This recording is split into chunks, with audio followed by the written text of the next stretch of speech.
Okay, well, that was unceremonious, but we are live. Tuesday Talks, live with John Robinson. Real estate conversation every Tuesday afternoon, typically at 1 p.m. Pacific Standard Time, sometimes a few minutes late. I just got off of a very long webinar training I've been on all week. Well, it started yesterday evening. It goes all the way through Thursday.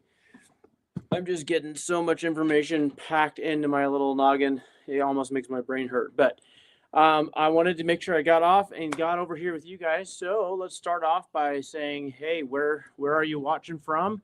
Looks like we got Andy on here. Andy, local home buyer, localhomebuyer.com. You guys check out Andy Bauman. He's got some great resources for you if you are trying to get started in real estate and you want to get, let's see, we got an overlay here. Andy says, thank you, Andy. That's good to know. Let's take that off of there. Okay. How about, let's see. How about now? Are we still good? Are we good now? Andy, can you see me and hear me okay? Let me know if you can see me and hear me okay. I think we're good. So Andy says that he can see and hear me. Perfect. Andy, if there's something else there, let me know. But I wanted to more or less just kind of talk about today about what you guys are up against when it comes to, this is a thought that I have that I've been kind of mulling over because I was talking to somebody else this week. I want to talk a little bit today about what you guys are up against when it comes to generating good leads. And what I mean by that is, I think if you're watching this show, if you're a real estate investor, if you're involved, this isn't just a real estate investor, this is real estate agents. This is for lenders that are lending to real estate transactions. This is for private money. This is for pretty much everything you can imagine when it comes to the real estate business. The one thing that you have to have, it's absolutely critical that you have this, is motivated seller leads. Motivated seller leads. And I want to emphasize that word motivated. Now, I've been working on a graphic. I'll just actually go through this real quickly to see if I can pull this up and share it. So you guys give me a second. I'm going to see if I can pull this up. Let's see, get on my computer. Now, this isn't completely finished yet. So you'll have to forgive me if it's not, not great.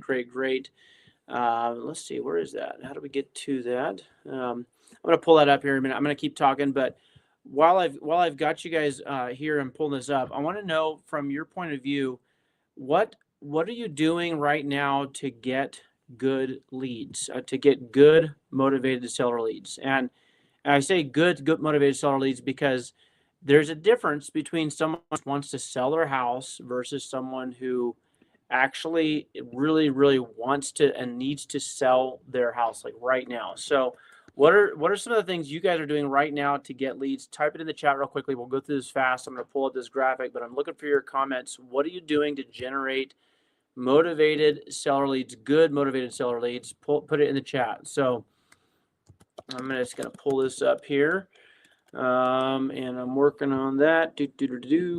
Let's see if I can have, maybe I can just share this other screen real quickly.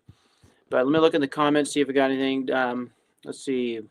What are you guys doing to generate good, high quality, motivated seller leads? Because this is the part that most people don't actually, they know this in theory, but they sometimes are going and working on so many other things instead of working on this one thing. I put it this way. Let me reframe what I'm trying to say. If I was to tell you that right now I have somebody who absolutely needs to sell their house. They have to sell their house. And their house is in an area where, people are buying properties and it's dated. It's a little bit distressed. The seller is definitely distressed and they have to sell like yesterday or within the next 30 days.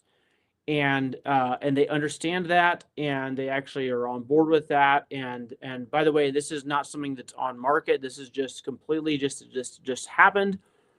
And you knew that they needed to sell.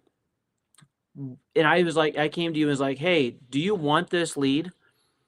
Now, answer the question. Like, if you knew there's someone that wants to sell, has to sell, or maybe rephrase that, they have to sell, they need to sell, whether they want to sell or not, and they've got to do it in the next 30 days, and they understand that. Oh, and by the way, it's not on market. Nobody else knows about this. Would you be interested in that lead or getting that address? Would you be interested in getting that name? Would you be interested in going and talking to that person?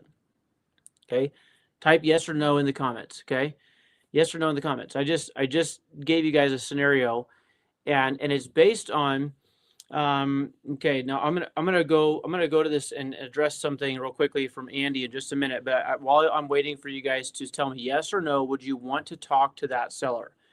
I want to pull up this real quickly and see if I can get this graphic to pull up here now. So I've been working on this, of course, with AI. Some of this stuff is it's okay, it's not great, but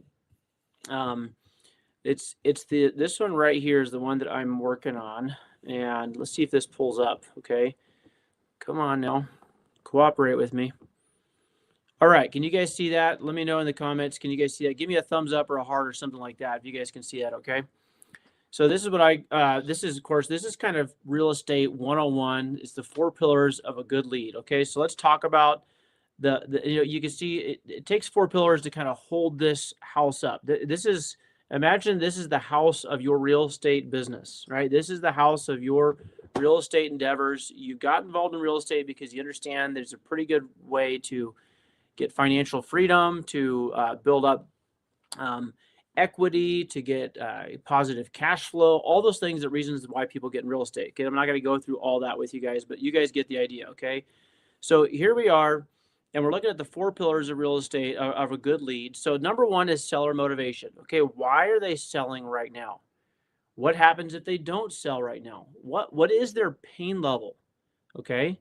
Now, and I say good lead because I want to qualify something very quick. Andy says good leads is subjective. Each real investor has their own skills and strengths, so each one lead may be good for one person, not convenient or comfortable for another. Okay, I understand what Andy is saying here, and to a certain degree, yes, that's actually correct to a certain degree. But let's just be real, okay? Let's cut the fluff. Let's get right to it. A good lead is a lead for anybody. Is a lead for anybody that has these 4 things. The seller is motivated. They have a definite timeline. The property condition lends itself to needing to be repaired, and they've got their asking price, or at least they have some kind of an asking price that makes sense versus the ARV. Okay, so when we talk about a good lead and we're talking about seller motivation, it's really not as subjective as sometimes we make it to be. And what Andy is saying, and I'm not picking on Andy, and just Andy's the one that's here commenting right now, so we're going to use some of his comments. You guys feel free to chime in on this, but he says if you're experiencing certain types of leads and only understand one aspect of motivation, you may not see other hidden motivations, but ideally the urgent motivated sellers are the best. Yes, that's what I'm talking about. I want to if I'm going to be involved in real estate and be doing this on a daily basis and make a business out of this, I want to talk to the sellers that need to sell. I want to talk to the best leads, right? And so Tess says the good lead is the one that's highly likely to go through. Okay, so absolutely correct, Tess. And you guys, I'm sorry, I'm kind of high strung right now. I've been on this training call all day long, and I'm super pumped about some of the stuff that I'm doing in my business, and I'm really wanting to get this point across to you guys because the 4 pillars of a good lead are inevitably going to have some or all of the elements that you see right here. Let's talk about seller motivation. Why is the seller needing to sell right now? What is the motivation? Okay. Why now? Or do they want to sell? Did they just kind of kicking around the idea? Andy sent me a recording earlier today because I have people that kind of reach out to me. Hey, what do you think about this lead? So Andy sent me a recording of a phone call he had with the seller. And the seller has several properties, and the seller also has a tax lien or several tax liens from the IRS. But when Andy started kind of picking through and asking questions, which he was doing a great job, the question came up is like, well, how long has this lien been in place? Well, folks, they've been in place. They've been fighting the IRS for 29 years. Okay, 29 years since 1996 or 7. They've been back and forth with the IRS on this whole thing. That's when it all started. Okay, now that tells us to me, and Andy's like, "Hey, what do you think about this?" And I'm like, "Hey, it might be a good lead for someone else, but for me, I don't qualify that as a good lead. Why? Because number one, the seller is not motivated. The seller mentioned at least 3 times that I heard, maybe more, that they're still hoping to resolve this. This is still something that they're working on getting resolved. Okay, so that means the seller has this idea that I'm not going to sell this thing. I'm going to fight the IRS on this. We've got attorneys involved. We've been fighting this for so long. It's a big mess, but we still are holding out hope that somehow or another we can win. Now, honestly, when you're talking to someone that has that perspective of, I'm going to figure out a way to keep these properties, to make this work, more than likely, if you had to put them on a scale of 1 to 10 of how motivated are they to sell right now, I put that very, very low on that scale. Okay. What happens if they don't sell? Well, what happens if they don't sell? In this particular case, the IRS takes their properties and they get nothing. And I think they kind of understood that, but their pain level was not to the point where they're just like, you know what, we just need somebody to just take all this and whatever we can get out of it, or if we can just get the relief of not having to stress from this anymore, then we would be happy. Sometimes that in and of itself is compensation for a seller. Don't ever fall for the mistake of thinking that a seller's motivation is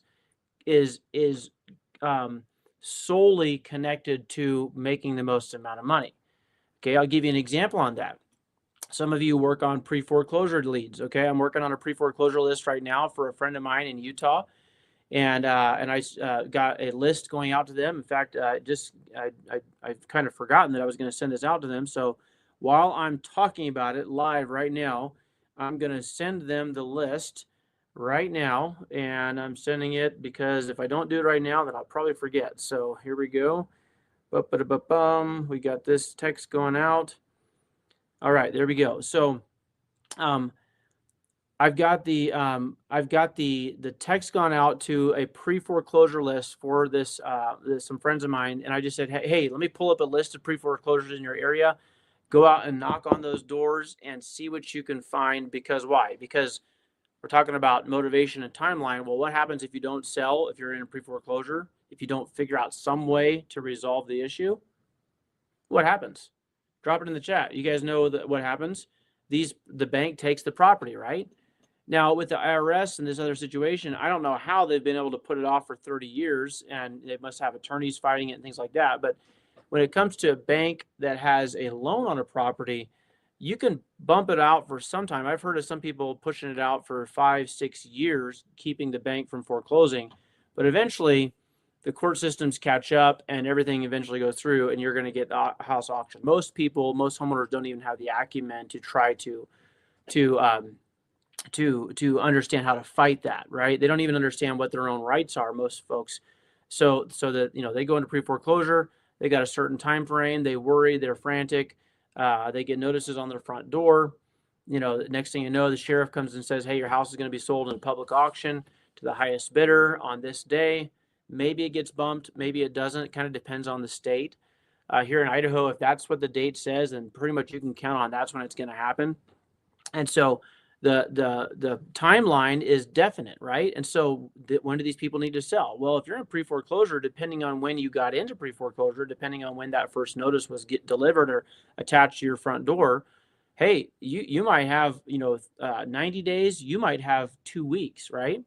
So you have not only motivation to sell because you don't really have any other option, but you also have a clear timeline on when this needs to happen. Okay.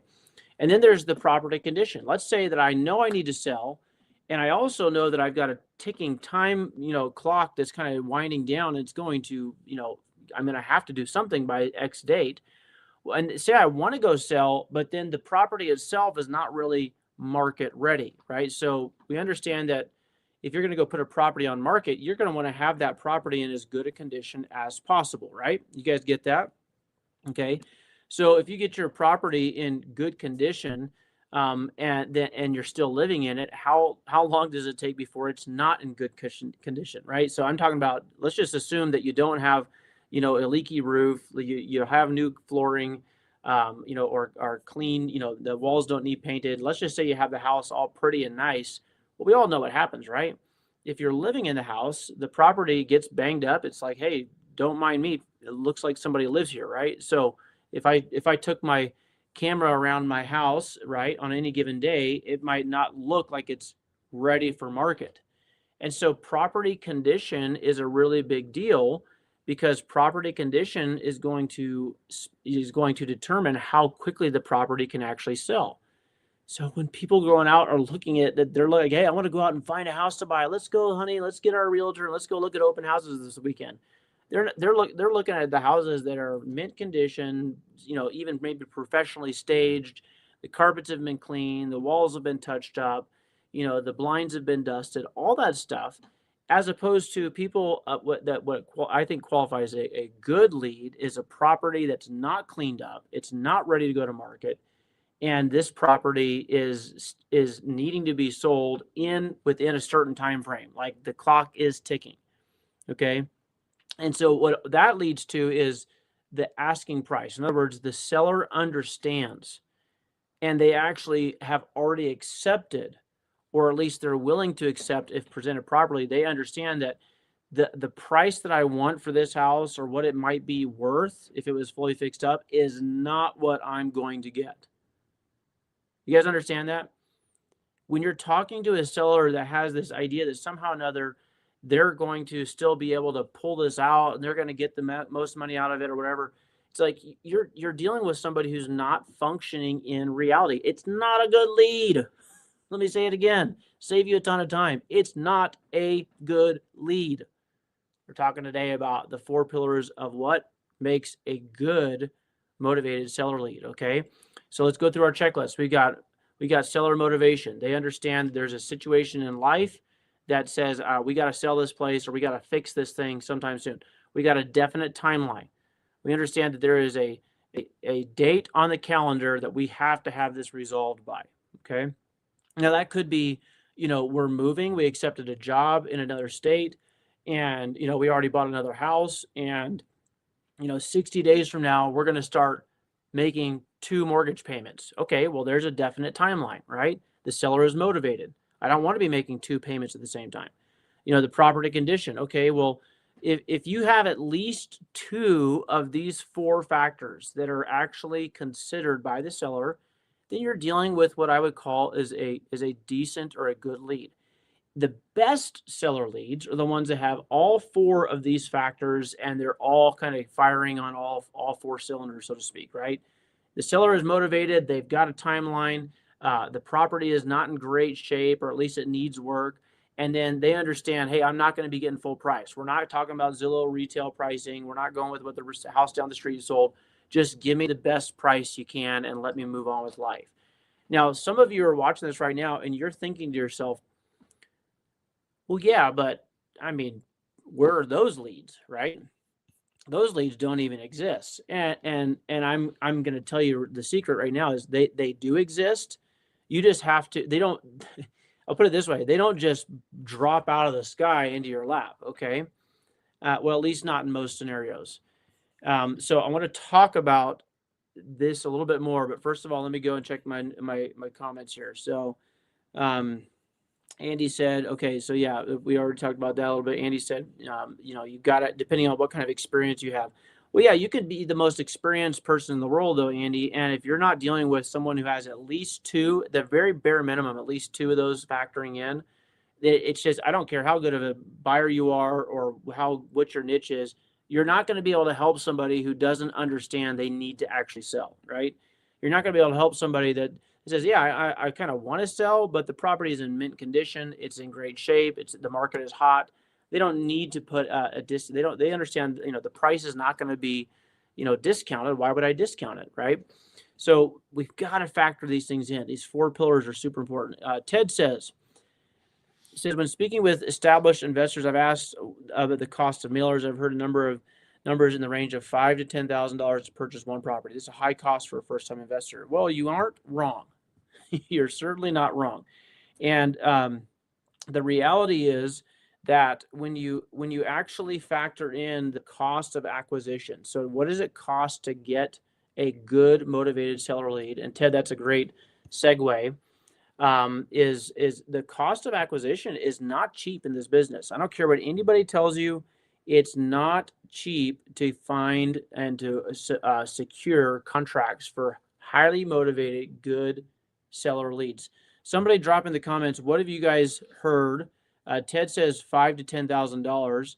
I've heard those numbers. I would say that might be a little bit high, but what's some of the other numbers that you guys have heard or that people pay? Well, maybe some of you have actually paid for good qualified seller leads that you've actually been able to get under contract. What does that number look like for you guys? I'm just texting my transaction coordinator real quick. She's at the bank and needs some information, so I just texted that to her. We're multitasking here, so you guys got to forgive me. Got a lot going on this week, and especially today. But what are some of the costs per acquisition? Somebody just throw it out there. What's the cost per acquisition for someone to get highly qualified, good, motivated seller leads? What are some numbers that you guys are used to or that you heard of? Okay. Get a little drink here. Okay. I'm just waiting to see what you guys have. I'm trying to read your comments. Okay. It's slow to load comments on my end, you guys, so I apologize for that. Sometimes these comments, it's a little bit delayed. They don't come in right away. Let me check the Instagram, see if we got any on here. Okay, perfect. We got a couple of comments over here. It looks like, I think that's Sherry Moore says, building relationships with retirees. That's a really good one. Okay, so okay, Tanya Marshall has $2,000. Yeah, that I would say is probably the bare minimum. Okay, now what do I mean by cost of acquisition?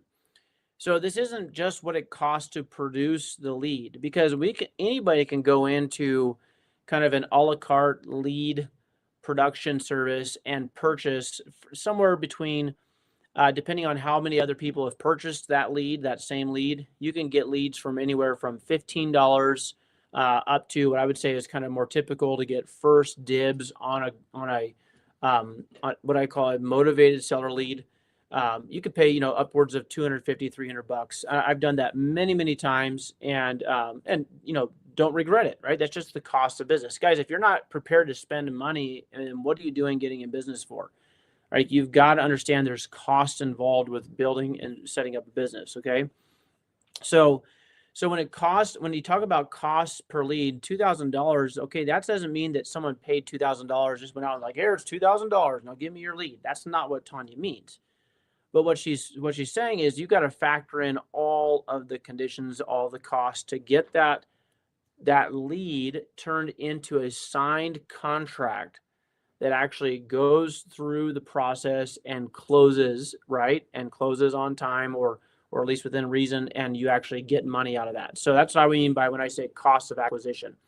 So that cost of acquisition can greatly vary depending on, one, how you're sourcing your leads, right? Two, how you're following up with those leads. Let's just ask this question. Who's doing the follow-up on those leads? Is that you, or is that do you have a team doing that? Okay, maybe you built a chat bot and that's kind of going through. Okay, perfect. But how much did it cost to build that bot? How much time did you spend in hours producing, going through and building something that would actually, have that conversation in a way that makes sense to a seller, right? And they can clearly see it's not like, oh, this is just some bot. So there's cost involved for everything. Andy says this, driving for dollars or door knocking, but that costs you time and gas. Exactly. It depends on what your time is worth. But that last part of what Andy said is super important. Those are not necessarily guaranteed. So let's just say you decide you're going to do like I did, like many of you have done. Maybe some of you are doing this now. Maybe you're like, hey, you know what I'm going to do? I'm really going to get into real estate. I don't want to go spend a bunch of money. So I heard about this driving for dollars thing. I'm just going to drive around my neighborhood until I see a house that has grass growing up, or maybe an old car that's broke down the driveway, hasn't been moved for 5 years. I'm going to drive around until I find a property that looks like it's in distress, right? Because remember, we talked about this when we come into our 4 pillars. You've got to have the property condition has to be a consideration, right? You got to factor in, like, is it ship shape? Is it like, there's a house down the street from my house right here that just went on the market. I mean, the thing is primo, right? It's in a beautiful neighborhood. They did touch up. They got the lawn manicured. I mean, it's a prime piece of property. Well, the property condition is definitely not going to be one of the motivating factors or for pillars in this for me to be able to say, hey, that's a property that I want to talk to. But let's say you get out there, you find the house that has the grass growing up in the yard, the old clunker car in the driveway, clearly, maybe a couple of boards on a window or something. You're like, this property, no one's living there. It's definitely distressed. Okay, now what do you do? So you found a property, but what do you do? What do you do with that property? You see, there's now additional steps that have to be taken. And by the way, what we're talking about, if you're just joining us, what we're talking about is what's the real cost of acquiring a good motivated seller lead, right? What's the true actual cost? You find this property, it's, looks like it needs some help. And so now you got to go and you got to look up in the public records. If you're going to do it like strictly as cheap as possible, because that's the whole reason why you're out there on a Saturday, spending all day Saturday, is finding 5 or 6 properties that look like they might be good prospects, right? Is because you've decided you don't want to spend any money. Or maybe you haven't decided that. Maybe just like, hey, I don't have money to spend, right? Who's been there before, right? So you're out there and you find this property and you actually go through the steps of, I'm going to go look them up in public records. I'm going to get the owner on title. I'm going to see where the mailing address is. Like, where do they send the tax statement, right? Because that's going to tell you, hey, the property taxes, they have to be paid, right? I don't care if anybody's living there or nobody's lived there for 100 years. You still got to pay your property tax because this is America. And if you think that you're free in this country, just decide to stop paying property tax and watch and see what happens, right? But so you got the property taxes that are going to this mailing address, and let's say you go and you knock on the door of that address, which is kind of what I've given the instruction to so the friends of mine that are looking for a property down in their area. I said, hey, I'll pull up a list of pre-foreclosures. You take this basic script, you go knock on their doors, knock on the owner's doors, make sure you find the property address where it's being mailed to. Go knock on those doors. Here's your script. And if they say yes to jumping on a call, I'll be on the call with them. Okay, so that's what I told these friends of mine. But let's say you go through all that, you finally knock on the door, or you finally skip trace and call them, and then what? And they decide, and they tell you like, no, we're not interested in selling that property at all. We're blankety blank you. We get called from people you like you all the time, and so on and so forth. Drop a comment drop a note in the comments if you've been that person, right? Give me a 1 in the comments. Just put the number 1 if you've been cussed out or told get lost in various forms over the phone. Somebody drop me a 1 in the comments if you've experienced that, okay? The point we're trying to make here is that you could spend all day Saturday, every Saturday for 3 months, and that doesn't necessarily, I'm seeing ones here. Tess says 1, Peggy says 1. Andy says 1. We've all experienced that. If you guys have been involved in real estate at all for any length of time, you've had that happen, right? So there's cost involved. It's your time, for instance. It's your gas money. It's if you used a tool to skip trace, it's not a lot of money, but it is money involved. There's cost involved. So what we're trying to really point out today, at least what I want to get across today, is that the whole idea of just go out there and just start getting involved in real estate, just be busy. Guys, you can be busy. You can have an amazing website. You can have a funnel set up. You can have the perfect scripts. I mean, you could have the silver tongue, right? Just the golden mouth, so to speak. You can be able to speak to people like, in such a way they're like, I just want to do whatever you tell me to do, right? What do I need to do? I just need to sign the paperwork over to you.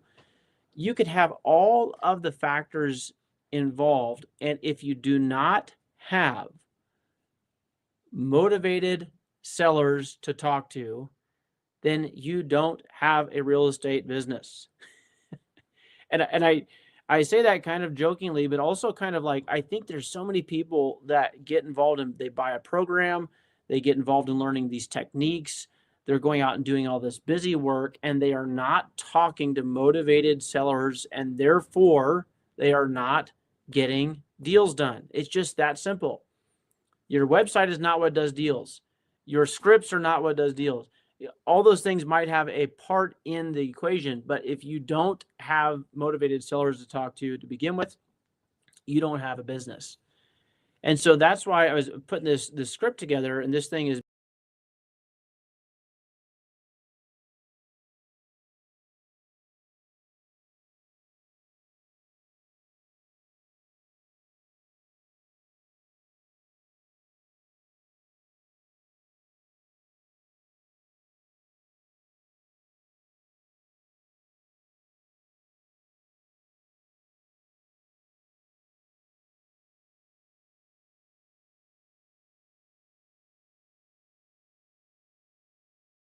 can you guys still hear me? And Ted says he lost audio. Can you guys still hear me okay?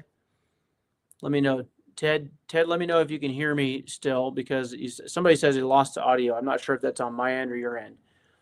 But the reason I wanted to put this out there, you guys let me know in the comments, because I'm going to keep talking. Okay, got it now. Perfect. Thank you, Ted. Appreciate that, brother. The reason why I wanted to put this out there to you guys and talk about this today is just to kind of get back to basics, right? If you have a model that allows you to talk to motivated sellers on a regular basis, I'll almost put this out there like it's a guarantee that you're going to get deals closed. If you're now, again, you talk to them, you've got to actually have a direction to bring them, right? Because the assumption is if they have motivation to sell, if they have a definite timeline they need to sell within, if the property is not sellable, right? It's not market ready for a retail buyer. And if they're asking, if they're open for reasonable offers, understanding that they are not going to get full retail price, then you should be able to tee that up and have a conversation and get something moved to a closing relatively easily. Okay. Now I say easy, meaning this. You might have to learn some of the techniques. You might have to get some contracts. You might have to understand what's the proper way to talk these people to the closing table. Okay, I get all that. You got to have a title company, and there's certain elements that are all part of structuring the deal. But what I'm trying to say is this. If you are talking to highly motivated sellers, then you will be making money in real estate. Period. Dot dot. Like that's just all there is to it. There's no way that you're not going to close deals in real estate if you're having conversations on a regular basis with highly motivated sellers. Somebody correct me if I'm wrong, right? Correct me if I'm wrong. I'm looking at the chat for a minute, and I want to hear you guys' feedback. But if you're talking to motivated sellers whose property is not market ready, therefore they understand they're not going to get market price, and they also know that they've got a timeline in which they have to get this transaction done. If you're having those conversations with those kind of people, what would keep you from getting deals closed? What could possibly keep you from actually being able to make money in real estate by getting those deals to a closing table? Now, I didn't say that you're the one that has to buy them, but you could certainly get a contract in place that allows you to assign that deal to a qualified buyer, right? We call that wholesaling. You could get hard money and close it yourself. Why? Because you're going to be getting it under market, what the market says it's worth. You're going to be getting it priced underneath that.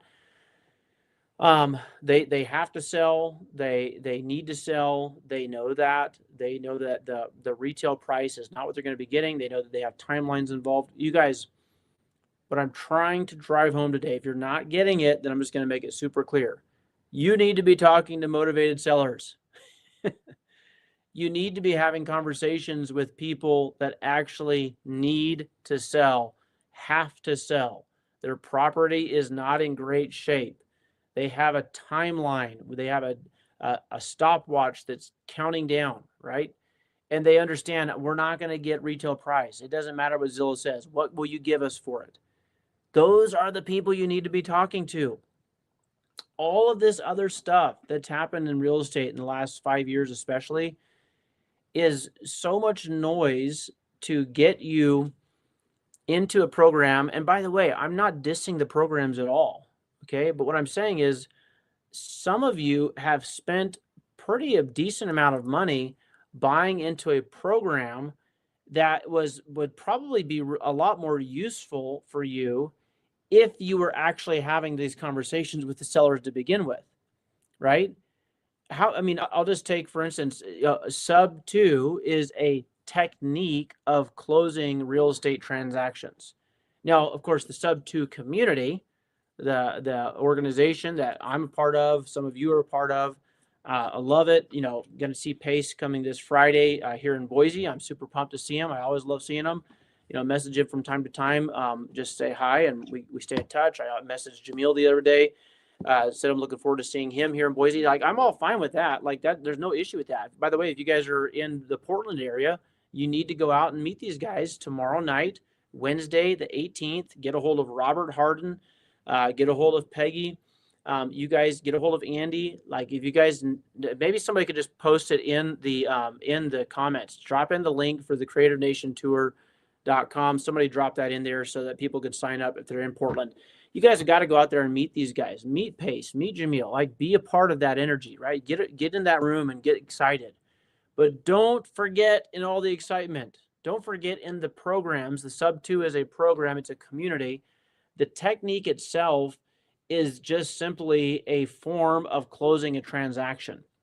It's literally listed on the HUD statement, or the closing statements for title companies. I think it's line 201 or something like that. It's a form that's used to close a transaction. It does not put you in front of people. Yeah. Aaron says, what? I have to talk to people? Exactly. That's what I think people forget about this, right? Thank you, Aaron, for bringing that up. It's like, you guys have to actually go out and talk to people. Of all the different groups that I joined, one of the best that I joined was TTP with Brent Daniels, which is talk to people. You've got to actually have conversations. Now, when you're talking to people, Brent Daniels really emphasizes pulling certain qualified lists and then doing outbound cold calling. And of course, Brent has even kind of shifted away from that. He's gotten more into incoming leads. Okay, so somebody dropped some of the different ways that you can talk to people. Drop it in the comments. I want to see how knowledgeable my listener base is here today. What are some ways that you guys can actually talk to people? What are some of the ways? By the way, Andy says headed to Seattle right now for Pace Tour to Network. Andy, say hi to everybody. So we'll see him soon in Boise. Guys, what are some of the ways that you can actually have conversations with people? I want to keep this moving quickly, so just throw it out there, throw it in the chat. Ted says he's going to the Creative Nation Tour in Portland tomorrow. Very good, Ted. Okay, so Peggy said door knock. Yep, that's one way. Door knock who? Just go out and start knocking up and down the street, knocking on doors. Hello, neighbor. I'm just wondering if you want to sell your house to me at a discounted price, mind you, so I can actually make some money on the contract. What's that? No? You're not interested in selling? Huh, okay. Well, I heard that door knocking is a good way to get into real estate, so I'm being facetious, but like, which doors should we be knocking on, Peggy? Which doors should we be knocking on, you guys, you listeners? Peggy says phone. Should we get go find an old Yellow Pages phone book, and dig out the White Pages section, or go to whitepages.com and just start calling random people? Of course not, right? We have to qualify the people that we're trying to call. So what do people do? They look up pre-foreclosures, right?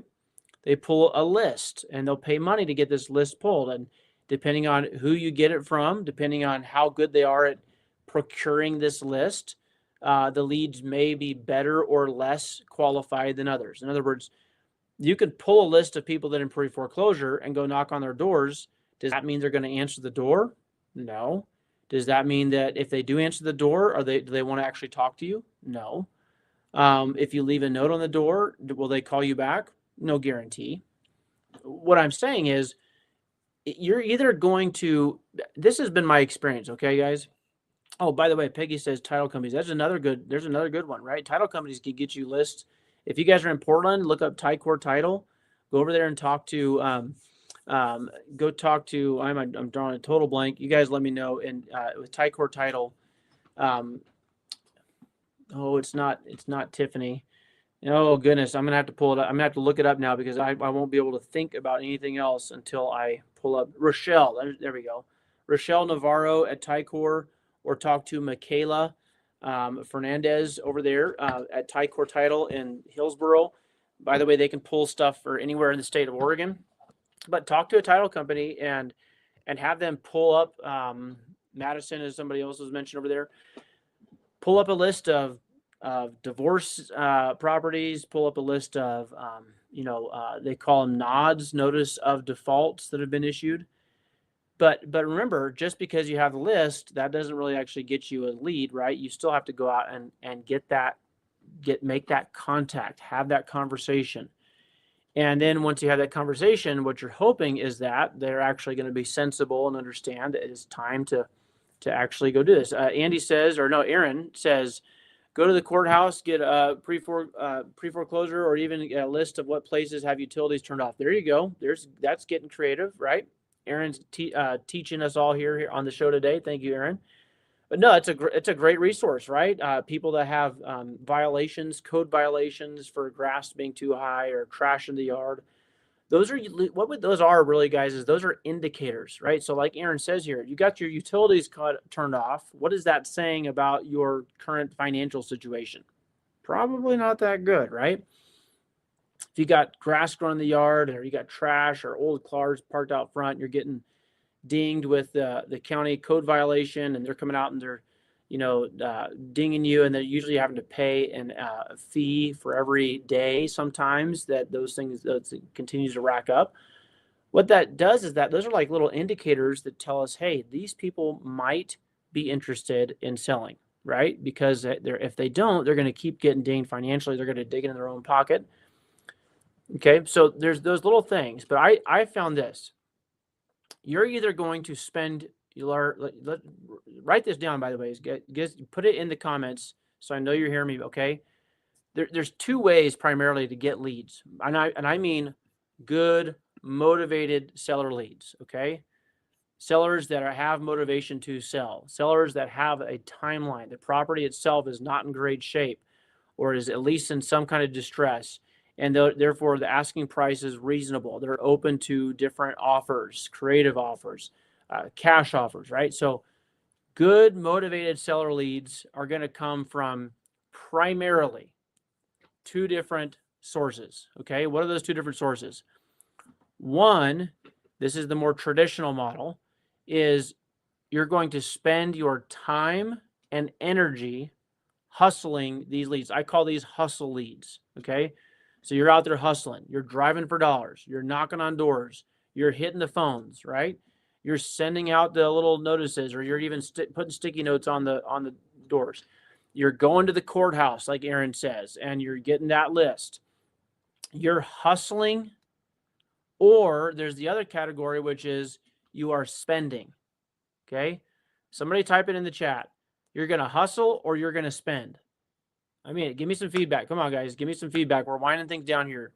If you're going to talk to the kind of motivated seller leads that you need to be talking to in the real estate business, you're either going to be hustling or spending to get those leads. Or we could say you're going to spend time and energy, or you're going to spend money. It's pretty much that simple, right? I call it hustle because we can all understand, oh, I'm going to get out there and hustle. Okay, but what does that mean? That means you're spending your energy, right? Andy's on his way to network. Okay, to what end?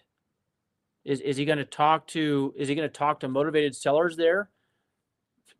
Probably not at a real estate event. And by the way, totally, I'm all about networking, right? But when you think about what do I need to be having a functional, profitable, preferably, right, real estate investing business, you're going to be either hustling by spending your time and energy, or you're going to be spending your money to just pay for these leads. And what was mentioned earlier, Tanya said it. I'll pull it up again here if I can find it. What was the number? Yeah, Tanya said $2,000. I would say that's about a minimum. That's a minimum baseline to actually get a lead under contract, especially if you consider that you were paying yourself or paying a staff to do all the other things that you were out there hustling. Which, by the way, we all understand you got to start somewhere. So if you don't have the money, you go out and spend the time, right? But these leads can get Test says $10,000 per if pay per click. That's probably a little bit high, but the truth is, if you think about generating your own marketing campaign and having a pay per click a model set up, it's probably not going to cost 10,000. But if you think about what does it cost to get the ad campaign set up and get it dialed in, by the way, that's the other thing. These ad campaigns are not cheap, and they have a lot of little widgets and gears and knobs and things like that that have to be dialed in or set just right, or you could be putting your campaign off to the totally wrong person. I remember the first time I set up my Google AdWords pay-per-click campaign, I kept on getting calls for a noodle house. And it's because I had the term house in my ad. For some reason, it was showing up for noodle house on the coast. So I was getting calls for Coos Bay noodle house. And people were clicking on my ad, and I was paying money for them to call me and be like, yeah, I would like to order, 3 things of noodles. I was like, oh, it drove me crazy because I knew I was paying about $250 depending on what market you're in. Those Google pay-per-click ads cost a fortune.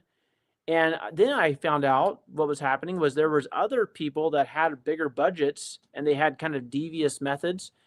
And you know what they were doing? They actually had part of their staff or their team go in every day and go to their competitors' ads, the ones that show up on your paid sponsored ads on your Google. They were having people on their team click on their competitors' ads just so that they would run up their bill, and it would bump them out of the running for being able to show up. Because remember, you have not only you have to have your campaign set up and dialed in, but you also have to have your ad spend that allows your ad to pop up every day for every 30 days, right? So it's like, how much money do you have? $10,000. Well, maybe not per click, but if you're going to go ahead and set up an actual full campaign, you better be planning on spending about 10 grand to have that thing up there and running for a couple of months. So Andy says you can hustle creatively. Yep, still hustle. So here's what I go back to. I don't think anybody has been able to prove to me that you're not going to get leads from either hustling or paying money to get those leads. Okay. Now, I say all that to say this. I did that for 5 years, actually for about 7 years. Okay. When I first started in real estate, I did that for about 5 to 7 years. I say 5 to 7 years because about year 5, I stumbled onto something that required neither of those. Okay. It didn't require hustling and it didn't require spending a bunch of money. It really came down to positioning. Okay. But I still did the traditional method for another couple of years because it just seemed so like, well, this is what you have to do, right? If I want to talk to these type of sellers, I've got to actually have my hustle game on or my spend game on. I guess just the way it works. I understand this concept. Some of you are struggling with even what I've been talking about today. Like, wait a second. So you're telling me if they're not really motivated and they don't have a definite timeline and the property is not in somewhat distressed situation and their asking price is not reasonable, then you're saying it's not a good lead? Look at my head nodding up and down. Yes, you got it. It's not a good lead. Please get a hold of that. Okay. Okay. So Andy says he's going to hustle in a way to make connections with people that will bring you leads. Perfect. I love it. Networking. Guys, I've been doing that for years at whether you knew it or not, the PDX REI group, the Treasure Valley Real Estate Investors group, my local networking group events are set up just to get people in the door, and they bring in their leads like, hey, I got this deal. I don't know what to do with it. Perfect. I'd be happy to help you if you want to, work on it together. Okay. So I've done a lot of deals that way. Okay. But what I want you to understand is you're either going to be hustling or you're either going to be hustling those leads or you're going to be spending money to get those leads. One way or the other, that's the way it's going to work. Okay. And so to that point, when I started finding there was a little bit of a different way, a niche that is so obvious. By the way, I'm getting a bunch of text messages from somebody that's waiting on a wire transfer right now. So just 1 second. I got it because they're going to be at the bank.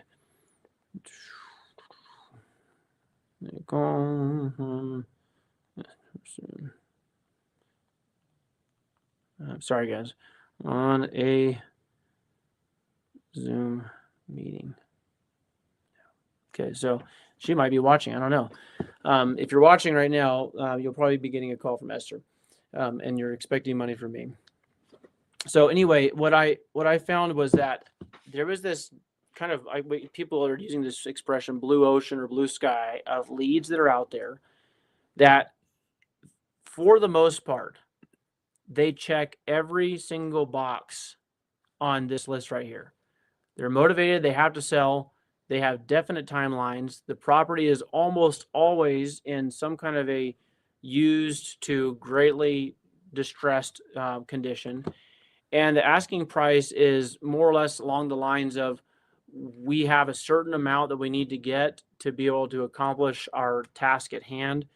And we understand we're not going to be getting full value. Now those four things are the foundation of this particular lead source. Okay.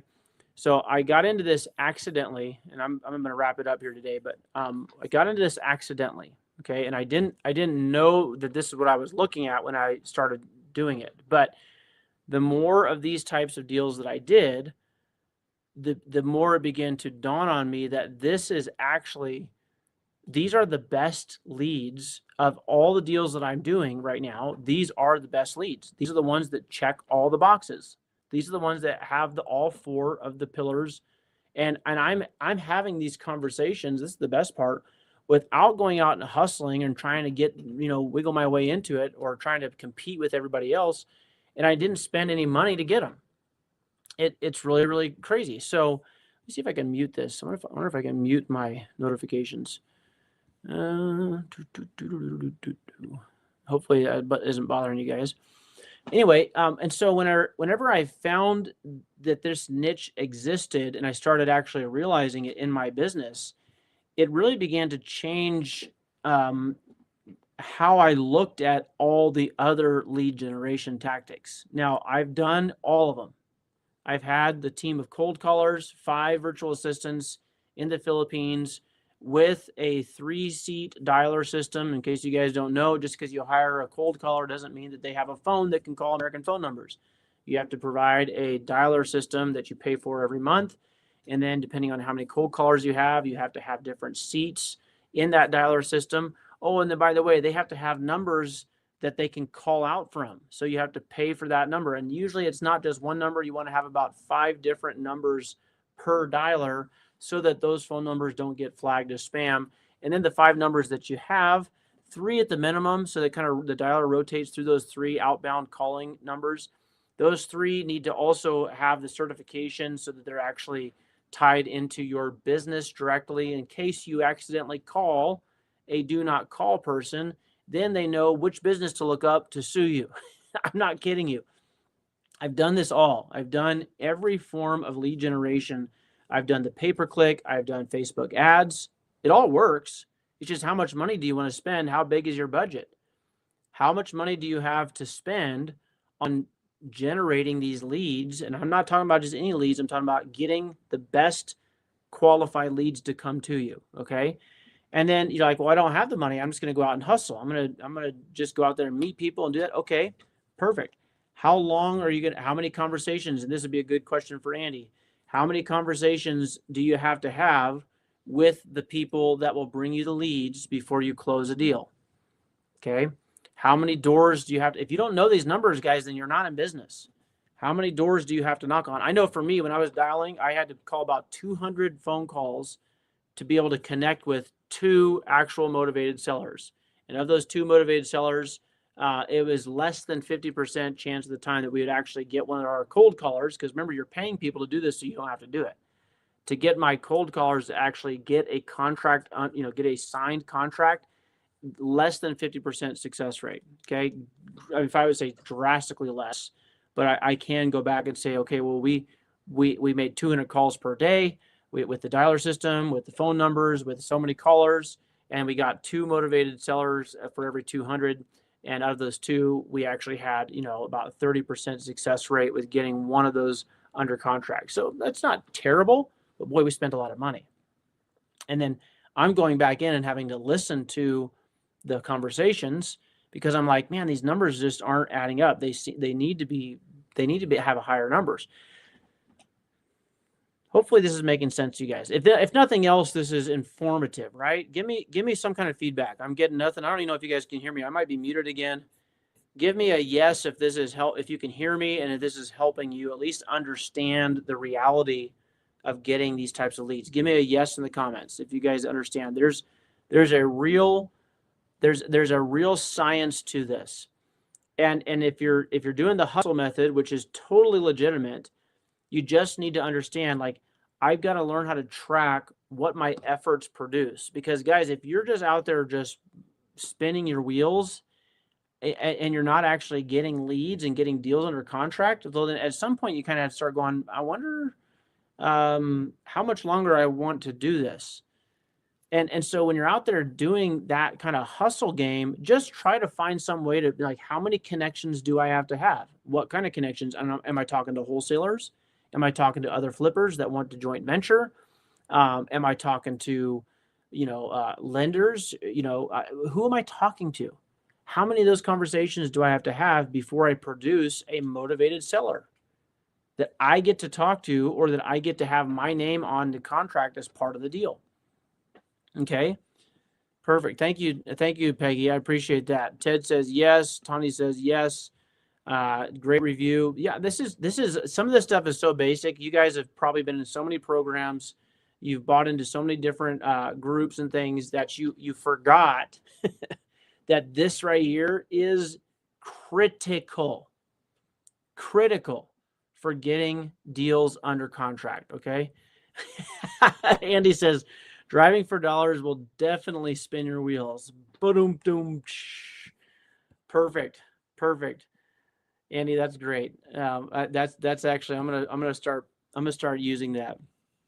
Oh, I can't tell if I froze up. Can you guys still see me? Okay. It was freezing up and glitching on my end. Anyway, if you guys can see me okay, give me a thumbs up or something, because it's glitching. It keeps on freezing on my end. I don't want to be sitting here talking. But yeah, if you guys didn't catch that, Andy said driving for dollars would definitely spin your wheels. So I'm telling you all this today simply because I wanted to bring us back to the reality it takes to make this type of business successful. Okay. And yeah, I thought it was. Thanks, Ted. Glitching a little bit. I think my internet connection up here in my office is getting a little bit weak, so I'm gonna have to work on that. This is the kind of stuff that is not sexy. It's not flashy. It's not fun, but it is reality. You have to have motivated sellers. You have to have these conversations, or you're not in the real estate business. Now, you might be in the networking business, you might be in the hustle business, you might be in the making yourself feel good by talking to people and giving them some information. You might be in the real estate meetup junkie business. Okay, which, I mean, I admit I kind of like. I'm in that business too. I love going to meetups. You might be in that business, but you're not in the real estate investing business. You're not making money in real estate unless you are having conversations. And I would say preferably direct to seller, where you are the person having the conversation with the people that check at least 2 or 3 of, if not 4, preferably, of these 4 pillars boxes. Okay. Now, if you got good leads, you're going to have profitable deals. That's just the bottom line. And obviously, I'm going to be putting this out in my group here, and we're going to be talking more about this in an upcoming meetup. But guys, the thing I wanted to close with today is this. I accidentally found a source that doesn't require a hustle, at least not in the sense that we've been talking. Not just like hustling, meaning I hope that one of these leads turns into a deal. It requires a different type of hustle, but I would even say it's not even so much hustle as it is just getting in position. Okay. And instead of out there pounding the pavement, literally, you just position yourself, and it's a fairly simple process. If you do it, it will work. And I'm talking to some of you on this call that, this because some of you have actually done this. If you do this, it does work. And you can know this and not do it, and it doesn't work. So it's not just about the knowledge, it's about the action, right? Action takers are money makers, Myron Golden says. And what's cool about this particular niche is it doesn't require hustle, and it doesn't require spending a bunch of money. In fact, the most amount you're going to spend is probably on setting up a website. And with AI these days and Andy Bauman around, you guys, you could have a website put out like that, a pretty nice one. Okay, so this particular niche, this demographic is a blue ocean. I started to say that a little bit ago. It's a wide open opportunity. And so few people know about it. And it's so interesting to me that this is something that is out there. It's in every market in the country. I mean, it doesn't matter if it's rural, doesn't matter if it's urban, doesn't matter if it's big city, doesn't matter if it's small town. This particular lead type is there. And these leads check these boxes. They are motivated. They have definite timelines. The property conditions are almost always distressed. And they understand we're not going to be getting full asking price. It's just kind of a given the situation they're in the house. So this particular lead source is something that I've been working on. I've been developing a little kind of a little mini course around it. So yes, I not to say I'm going to pitch you here, but if you guys, some of you guys know about this, some of you guys have asked me about it. So I had enough people ask me about it that I put together what I call a mini course. Okay, and I'm getting ready to put that out to market. It's going to be going to market probably sometime in April, May. And I'm gonna put it out there to everybody that wants it. I'm gonna put it on all my channels.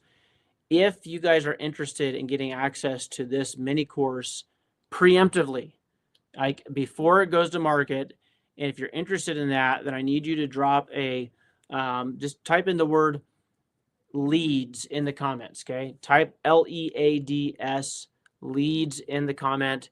And I will get you, it's not ready yet. We're working on it. We're going through all the editing right now, but I posted this earlier, I think last week. I've been working on this, and I want to, the reason why I'm even saying this to you guys is, number one, hopefully this is educational, right? Hopefully this right here will help you and maybe even be like a little bit of a reset, okay? But if you guys want to figure out kind of where I'm getting most of my best leads these days, I've got this mini course. I'm not going to charge you money for it. Okay, not right now, but you need to respond, say leads, so I know who to give you kind of like an early pre-release version of it. Okay, and there's a catch. Okay, I have to know that you're going to cooperate with me and give me some feedback, because when I do go to actual market and full on, I want to make sure that I have some people that have given me some feedback on it. Okay, so if you guys comment leads, it won't be right away. It won't be today, but I am going to be going back through all the comments on these. And I'm going to say, okay, who reached out to me? And I'm going to get this out to you guys first. These are the best leads that I've personally ever done. And I'm telling you, they are good leads. You say, how do you know it's a good lead, John? Are you just saying that? No, here's how I know. They are motivated to sell. They have to sell. They have definite timelines. The properties are always in some level of distress, and the asking price is always reasonable, if not actually within those kind of classic 70% minus repairs of that diameter. Remember back when you first started in real estate, and the formula was, well, ARV after repair value times 70% minus the cost of repairs, and then the market went crazy, and then people were paying over asking, and then it was kind of like, well, we got to get creative to get a deal done. Remember all that? These particular leads go back into that classic investor model. And I'm telling you, it's the truth. The best leads that I've been closing for the last 5 years have been these types of leads. So I haven't talked about this a lot. It's frankly, it's not something that I'm like, out there just going around, just, telling everybody, because I was like, at first I was like, well, I don't know if I want anybody else to know about this, but what I've realized is there's so many of these leads, and we have the right kind of people that are aware of it, then we can actually make a really big impact and help these sellers. So if you guys are interested, I see, okay, we got a couple of people. Aaron, we got Tanya. Hey, there's Matt. Matt, good to have you here today. Peggy, Sadie Wells. Sadie, I think you and Matt are in the Boise market. I hope to see you guys Friday night when Pace Morby comes to town. If not Friday night, I hope to see you March 5th at our Treasure Valley Real Estate Investors Meetup. And then Ted, Peggy, all the rest of you guys in Portland, we'll be looking forward to seeing you guys early next month. I will not be out there for Pace Morby tomorrow, but I will be out there for our third Thursday meetup, regularly scheduled in March. So, guys, I got to get back to work. Appreciate you. Matt, it looks like you're going to be there. Looking forward to seeing you, sir, and meeting you. And, guys, I think this is going to be something that will be really helpful because, again, you want to be having conversations with the right kind of sellers. So what are the right kind of sellers? They are motivated. They have a timeline. They have property distress, and they have a reasonable price in mind. So that's what makes a good seller lead to me anyway. Hopefully this has been helpful, you guys. If it has been, give me a thumbs up, give me a heart in the comments or whatever, or even on wherever you're watching this. Tag it, subscribe it, whatever, share it, and that'll help the algorithm. And we'll keep on getting this out there to everybody else. All right. God bless you guys. We'll see you soon. And thanks for joining us today. Take care.